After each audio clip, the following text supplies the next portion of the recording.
Oh, hello. My name is Mara, and welcome to Books Like Whoa.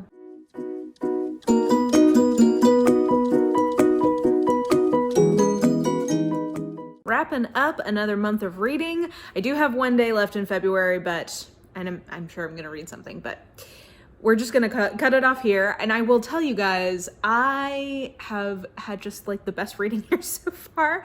I've been getting so much reading done, and I've been liking everything that I've been reading, which I think is what is contributing to me reading so much, is that I keep reading things that I'm really enjoying. Now, I will tell you, I've lost steam over the last few days because I was reading a few things that I was more just sort of like fine on.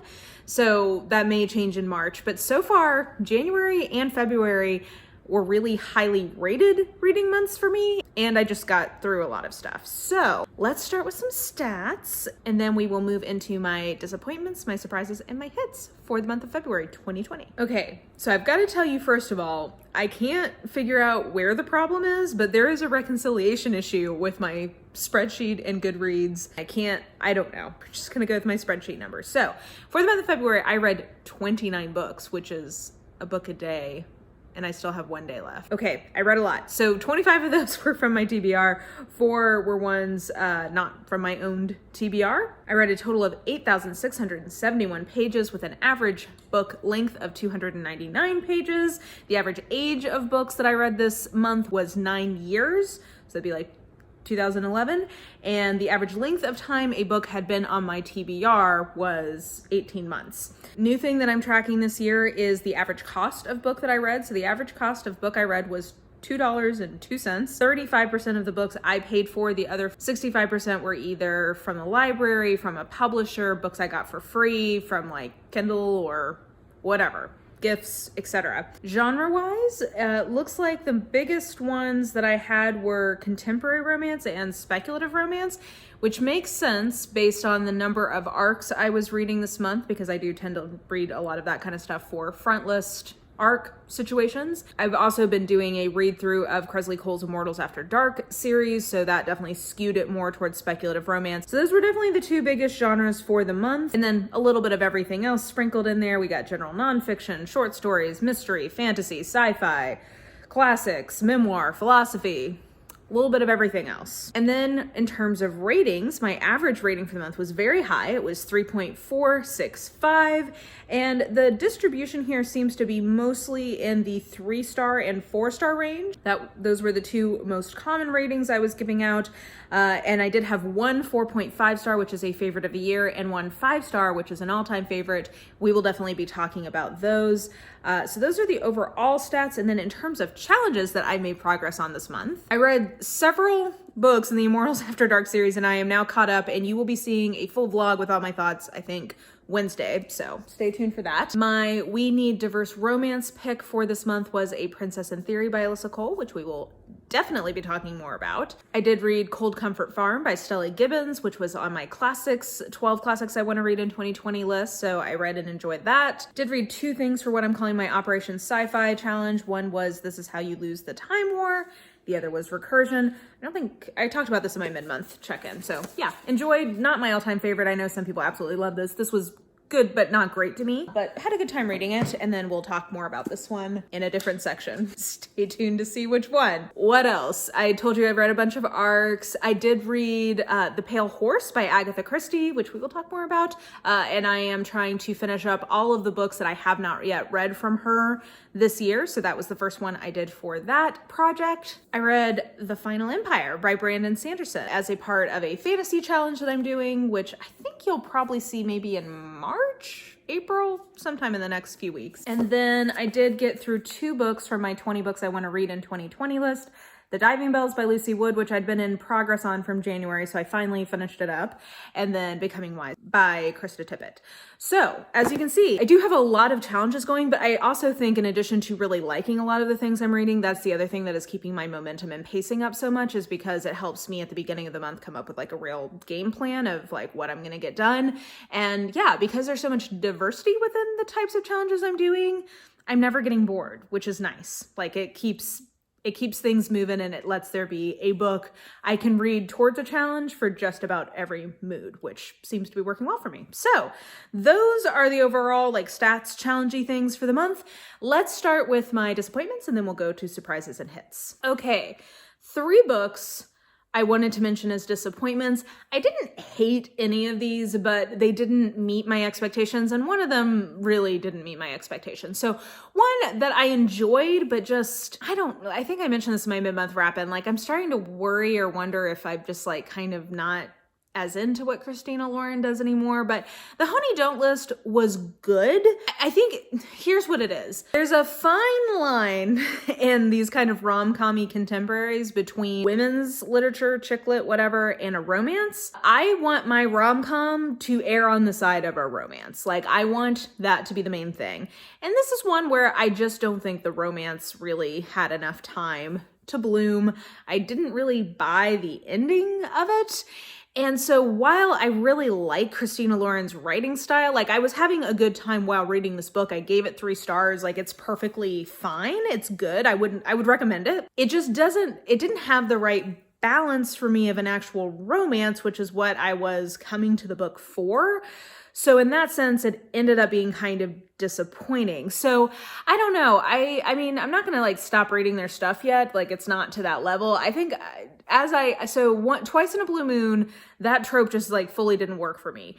But The Unhoneymooners was one of my favorite romances of last year. Like that was fantastic. So this one is one where I definitely enjoyed it a lot more than Twice in a Blue Moon, but I don't know. I think I just need to start being more cautious or like temper my expectations with that author maybe a little bit. One that was quite genuinely disappointing to me was Diving Bells by Lucy Wood. And part of why this is so disappointing is that like I have moved this book, oh gosh, 1, 2, 3, 4, 5 times. I have moved this book 5 times. It has survived a TBR purge for a move 5 times, including across international borders, because I bought this in Portland. I bought this at Powell's in Portland and took it back with me to Vancouver, and then I moved it cross country. So the fact that this was only 2 stars for me is a real bummer. It was fine. I don't know. The writing was good, but not great. And this is a short story collection, I should say, and it's sort of like magical realism-y kind of stuff inspired by fairy tales. I was expecting something along the lines of Angela Carter, but less overtly feminist. And I think there's just not enough here. I thought I was liking it more, but then I realized that I had picked it up and put it down no fewer than 7 times, and I just couldn't get all the way through it. And considering this is quite short, and these are short stories, a great indicator of enjoyment. So I ultimately ended up on a 2-star, and I don't know. This was a bummer. This was recommended to me back in probably the early 2010s. Maybe me in the early 2010s would have liked this better, but I wouldn't recommend this one. And then I'm gonna tell you my 3rd disappointment is Recursion by Blake Crouch. Now, this is similar to Christina Lauren, where I wouldn't not recommend this to someone, and I think that this was perfectly fine. I don't understand why this is so popular, but I think that maybe this is just I think that this might be a situation where, because this is very page-turnery, it's that kind of vibe of a sci-fi, and I wonder if sci-fi is a comfort read genre for you, if this is just yummy candy kind of a thing. I can see that. For me, it was fine. I do think part of this sci-fi project I've got going on is me getting better about understanding what I like in that genre. I think I am realizing that I can like a time travel or playing with timelines trope, but I don't love it the way that apparently the rest of people who read sci-fi love it, because these books are so popular and everywhere.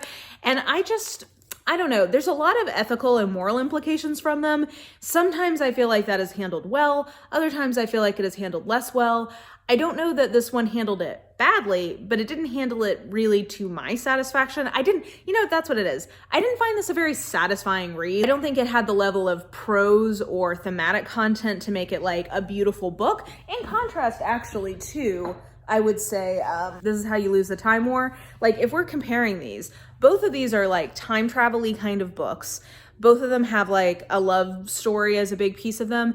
But this one I think is beautifully written, and I think has some interesting thematic content it's trying to get at.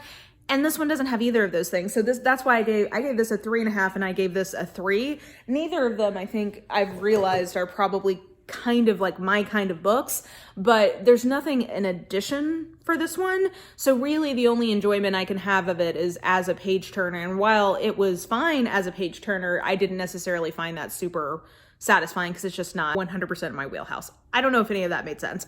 All that to say, I wouldn't steer someone away from this, but I don't really agree with the hype, I guess, maybe. I don't know. And I'm not sure that I would try something else from him because I don't know that I love the writing. Okay, so let's move on from that because I feel like I know people really love him and it just wasn't totally my thing. Okay, moving swiftly into surprises. Let's talk about a popular author that I'm very excited to report to you that I actually ended up enjoying the book pretty well. The Final Empire, Mistborn, Brandon Sanderson. So I went into this with a lot of trepidation because I did not enjoy Warbreaker. I DNF'd that and was like, oh no, if this is just didn't have a great first experience, and also did not necessarily enjoy the level of people trying to persuade me that Brandon Sanderson was really great. I just didn't read him right or hadn't picked the right first book, whatever.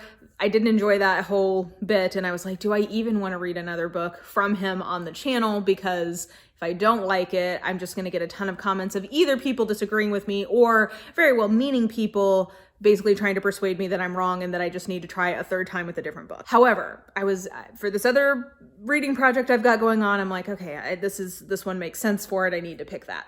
So I'm very happy though to tell you that I did end up enjoying this. Now, I guess I would say I put this as a surprise because I was surprised that the writing was much better than I had been led to believe. People who even like Brandon Sanderson will kind of say like, his writing is not the best, but the world building is so great, the character, whatever.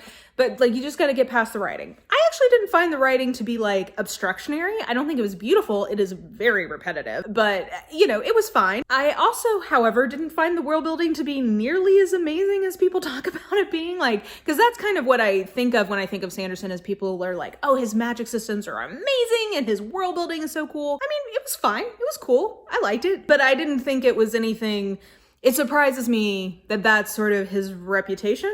Maybe as the books go on, the world/magic system gets cooler. I'm also not sure if I'm going to continue in the series because, to be totally honest, this is a first book in a series that falls into the trap, in my opinion, of actually really wrapping up everything that I cared about. So like, I know that there are 2 more books. I own both of those books, and I probably eventually will read the second one, maybe, but I have no real motivation to do that because I'm actually quite happy with how this book works as a standalone. So I will tell you, if you have been looking to get into Sanderson, I actually would recommend this as a place to start, because if you like it, or if you're just meh on it, you can, I think, stop with this first book and not have to keep going, because I was okay with where everything ended up. I do like the characters pretty well. They're not like my all-time favorites, but I enjoyed it. Like, basically, now that I get what the vibe of this is, I could see being in the mood to read more from him. I don't know that that's a vibe that hits me all that often, but I ended up giving this, I think, like 3.5 stars, because the thing that dinged it down, I was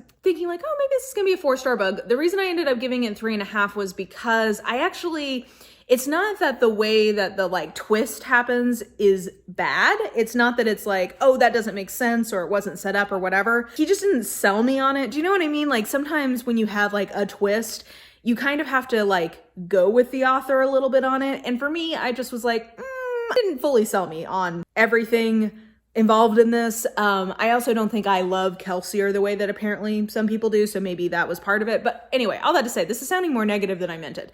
I am happy to tell you that I actually had a pretty good time reading this. I would consider reading more from him in the future. Much better outing on this time around than with Warbreaker. And I feel like I at least like get where people are coming from with this book now, which was a part of why I picked it. I wanted, like, this is a book that is so widely talked about on Fantasy BookTube that I at least have like a concrete impression of what his deal is.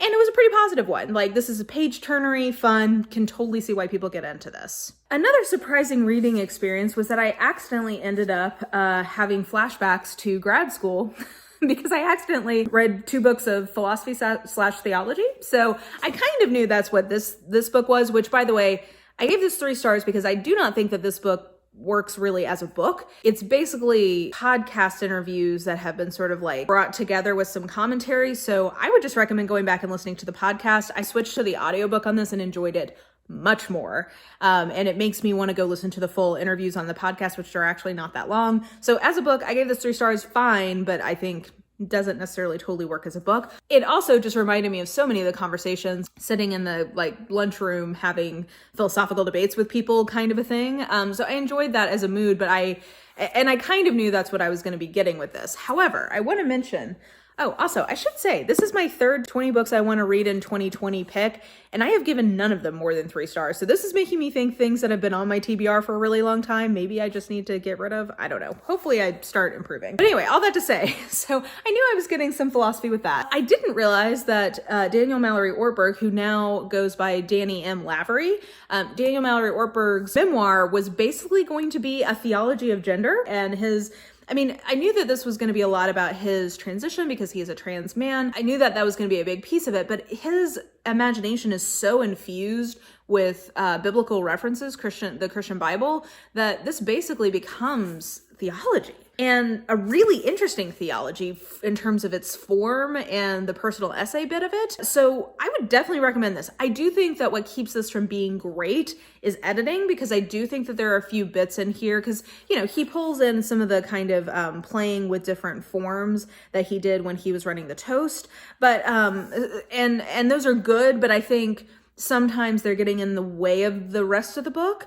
But overall, this was fantastic. Like, one of the best memoirs I've read in quite a bit. And, it was definitely one that had like beautiful writing and beautiful lines. I'm trying to find a good line that I can read out for you because I highlighted some of them. And I just think this is a great quote.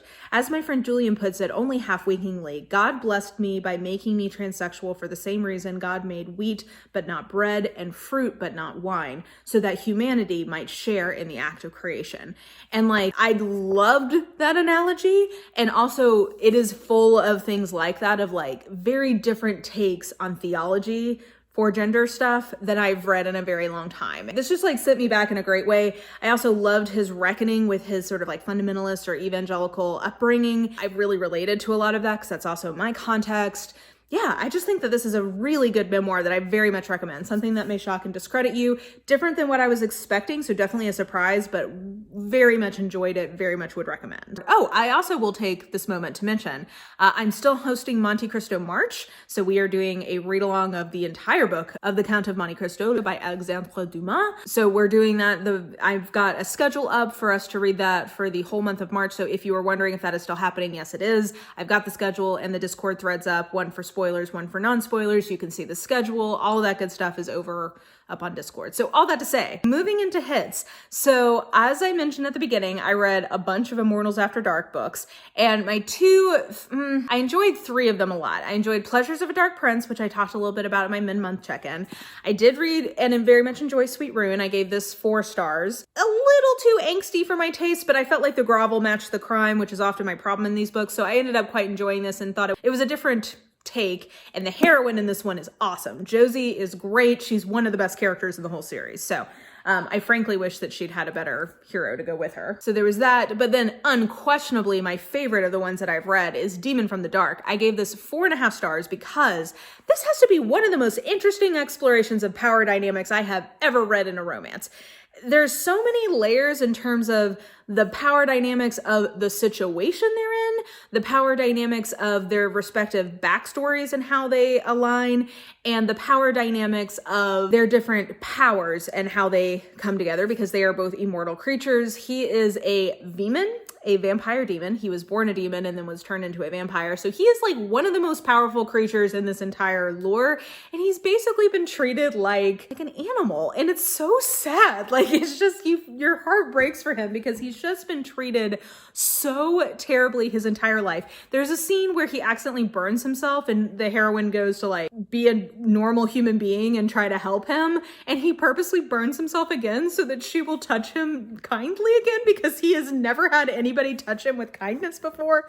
It is so sad. So like he's like this super powerful being that has this like tragic backstory that makes him very childlike in some ways. And then she is this witch who is put into this situation through like plot devices that you would have to read the rest of the series to understand. And she is just like very focusedly has a specific responsibility that she cannot go of, even if like despite whatever she's feeling for the dude in the situation, and her power is based on other people's joy. So like that's an interesting element. Anyway, I just thought that this was a super interesting exploration of gender dynamics and power dynamics. One of the most thought-provoking ones I've read, and I think one of the ones that works and pays off best in this series, because I do think that's something Kresley Cole seems to be very interested in. She's very aware that these very powerful mortal creatures give her the opportunity to explore those dynamics in a way that would feel gross or icky if both people involved were humans and just like normal, like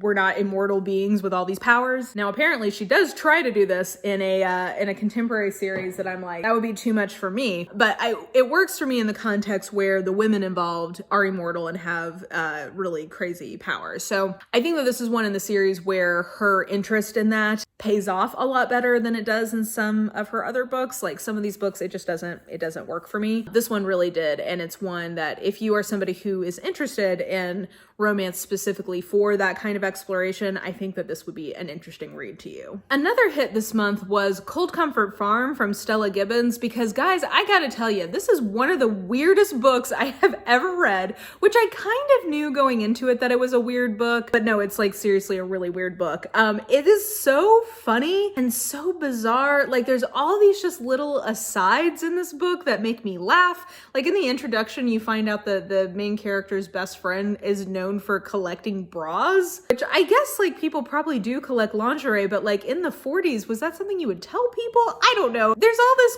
like I love how everybody is a stereotype. And basically, maybe I should give kind of a plot synopsis. So this is like a pastiche of a melodramatic, kind of think maybe like Wuthering Heights-ish, like a gothic, but like on a farm. It's a pastiche of something, and I maybe that's part of it, is I don't always totally get the references, but they still make me laugh, which I think is a sign of a pretty good work in its own right.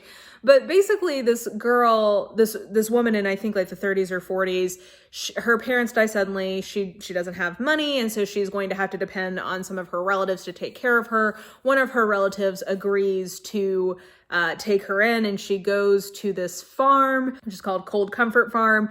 And everybody there is a character type from a melodramatic gothic. So like they're the simple farm hands. And this like girl who like is at one with nature. Her name's Alphine, and she's sort of described as this stereotypical like fairy-like creature who just is in touch with nature in a way that none of us could hope to be. There are, Seth and I don't know. My favorite detail in this entire thing is that they always refer to her as, I think it's Roger Post's daughter. Like her dad's full name's daughter. So like the farmhand, like the head of the farm will look at her and be like, Roger Post's daughter, will you come with me? Roger Post's daughter, will you hand me the milk? I mean, like every time he talks to her, he refers to her as that. And she gets this mysterious letter from her cousin about like how like she is wrong, like she wronged her father and now it is like doom has come upon them. She has this crazy aunt named Ada Doom who like is off in this room. The Starkadders are the ones who are like the main family. It is just a bonkers, weird ass book that did make me laugh, even though I didn't always totally understand the references. I'm really glad I finally read it. This one has been on my TBR for a very long time, and I finally got to it. I'm glad I did. I didn't love it as much as I thought maybe I might, but I gave it 4 stars. It made me laugh a lot, and it's a unique, weird book that I would recommend if you're interested in literature of this era. I also really liked how things ultimately ended. It didn't quite live up to my full expectations, but I did really end up enjoying this one. And then aside from Demon from the Dark, which we already talked about, I guess my third favorite book I read this month was Pale Horse by Agatha Christie. So I I wasn't sure how I was going to do with this one. I went ahead and read it now because there's a BBC adaptation that has been coming out in the UK right now. It will come to Amazon Prime here in the US, I think, in March, so I will look forward to seeing that. But it is a weird book, and it's from the 60s, and that is not, if you are a reader of Agatha Christie, the 60s is not like prime Christie time. Give me a little hit or miss. And at first I was like, I don't know, she does this thing where she describes all girls from the 60s as always looking dirty, like she clearly hated like 60s fashion, and especially is kind of like a misogynistic asshole about it towards women. So she was doing that, but like quickly I got very caught up in it. There's a series of deaths that are happening that this guy who, it's very convoluted to explain how he gets involved in this, but he comes to find out about, and he starts helping the police investigate, especially with this lead called the Pale Horse, which keeps getting brought up. And it turns out that it's this weird converted pub in the countryside where people seem to go and then meet their doom. It's got these weird ladies who claim to be psychic, and shenanigans ensue from there. So the reason I quite ended up liking this one more than I thought I might, because at first I was like, oh, okay, this is actually it's reading like a good Christie. Like it has all of her characteristic sparkly prose. Like, this is like, you know, zipping along at a pretty nice pace. Then it hit the segment 60-ish% mark where I was like, ooh, I don't like it when she does this. It's probably going to be all downhill from here. But the reason why I ended up liking this so much is that I mistyped it. Roughly at the 50 to 60% mark, I was like, okay, I see what kind of plot device she is going to use. This is who probably did it because of that. That's the story we're in. But no, it fooled me. It was a different Christie type, and she successfully fooled me into thinking it was type A when it was actually type B. So when the whole reveal of everything comes along, I'm like, oh, okay, like you fooled me, Agatha, like you got me, girl. And it has been such a long time where I didn't have at least a pretty good idea of who did it, or at least have them as like, okay, it's either this or that. It's been a really long time since I've read a new one from her where I just had no idea of what, like she just totally did. She totally snuck one in on me. So that was such a delightful experience. It's been a while since that happened, and I was like, oh, look at this. I didn't see that coming. So I really ended up enjoying that. And now I see, I think, why they picked it to adapt, because this is going to be I think it'll be an interesting adaptation. So anyway, I ended up really liking that one. Agatha Christie is my favorite author. It's always exciting when you read a good one from her rather than a bad one. I know some of the ones left, I'm pretty sure a couple of them I'm not going to enjoy as much. So I was very happy to kick off this project to finish out her backlist with such a positive note, because I really enjoyed it. And then we come to it, my 5-star pick of the month, perfect book of its kind, and one I am so delighted I happened to pick as the first book in our We Need Diverse Romance read-alongs, because I had so many people mentioning to me that A Princess in Theory by Alyssa Cole was the first or one of the first romances they ever read. They weren't sure how they were going to do with it, but they really enjoyed it. I mean, I'm sure that there are people out there who are like, this is fine, but not great. But I will tell you, I am so happy that accidentally I picked one of the books that I would give somebody looking to get into romance. I would now put this as like one of my top 5 entryways into romance, because A Princess in Theory is almost a perfect book and is definitely a perfect example of its type. Just does what it is trying to do so perfectly. There's so many things I love about this book. One, the writing is good. Like she just is a strong writer. I think she describes characters really well. I think she has a really good language and vocabulary for exploring emotion, which is a key skill in a romance writer. I think her writing is great. I think that the characters in this are great, especially Letty. Letty is now one of my favorite heroines I have ever read. I think she is such a wonderful combination of being strong and smart, but that doesn't make her invulnerable. Like, I think her strength to me as a character comes from the fact that she allows herself to occasionally explore vulnerabilities, and specifically with Homeboy, whose name I cannot remember right now, but the guy she's falling in love with, she's opening herself up and exploring a new side of vulnerability in herself. And I loved watching that. I loved watching her struggles as a woman in STEM, as a woman of color in STEM. I thought that was super interesting. I loved her discovering her past and her current relationships, how to assert herself. Like, oh, she was just such a fantastic character.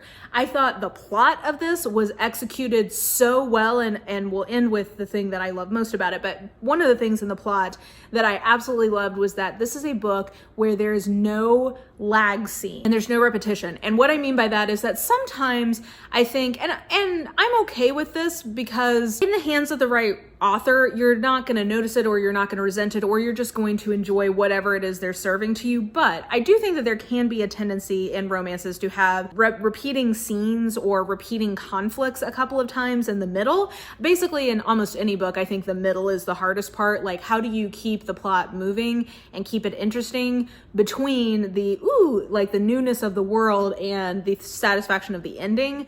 Like, you got to make it work in the middle. This book is an example, to my mind, of every single scene progressing logically and satisfyingly into the next one, so that we have no repetition. Every single scene is moving the plot forward in a way that doesn't feel rushed or ham-handed, but rather masterful. Like, every single step leads to the next step.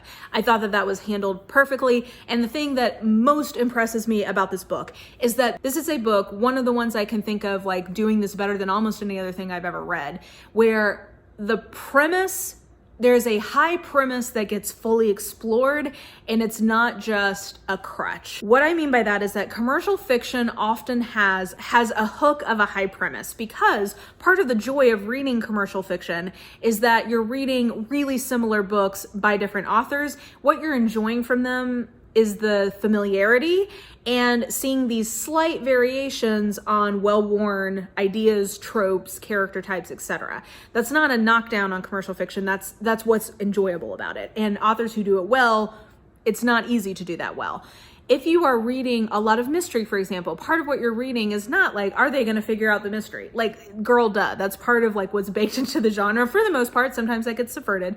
But usually what's happening, like, your enjoyment is, how is it unfolding? How does this author describe characters in a way that's interesting?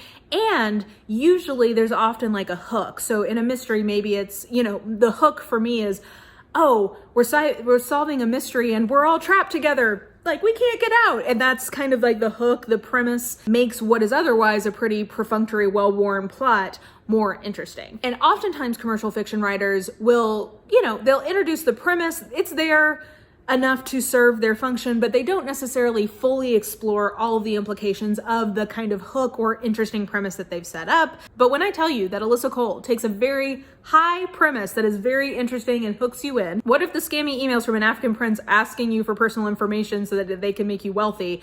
What if that was actually a real African prince, and the reason he needs that information is because you were betrothed as children and separated, and he's trying to get you back? That is such a high premise that honestly, she could just have that be the setup and not fully get into all the details of it, and it would still be an interesting, fun book. But she does. She fully explores all the implications of that premise.